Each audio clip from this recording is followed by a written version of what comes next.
యేసుక్రీస్తు నామంలో బెతస్తా విడుదల పరిచర్య తరపున మీకు ప్రేమపూర్వకమైన వందనాలు. ఈ దిన వాక్య ధ్యానము.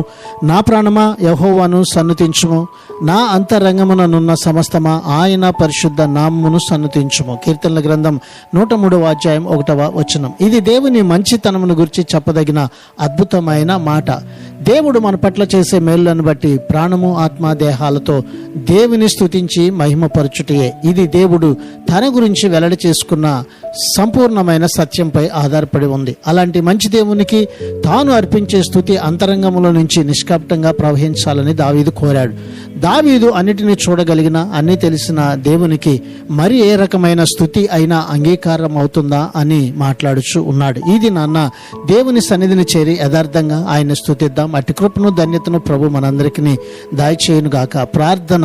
మమ్మలను మిక్కిలిగా ప్రేమించిన మా ప్రియ పరలోకపు తండ్రి, మా మంచి యేసయ్య, మరొక నూతన దినాన్ని మాకు ఇచ్చినందుకు నీకు వందనాలు స్తోత్రాలు చెల్లిస్తూ, నీవు మా జీవితంలో చేసే ప్రతి మేలును మరొక నిత్యము మేము జ్ఞాపకం చేసుకొని నేను స్తుతించేవారుగా ఉండినట్లుగా ఈ దినాన్ని మమ్మల్ని సిద్ధపరచమని యేసు పరిశుద్ధ నామంలో ప్రార్థించి అడిగి వేడుకుంటున్నాము తండ్రి.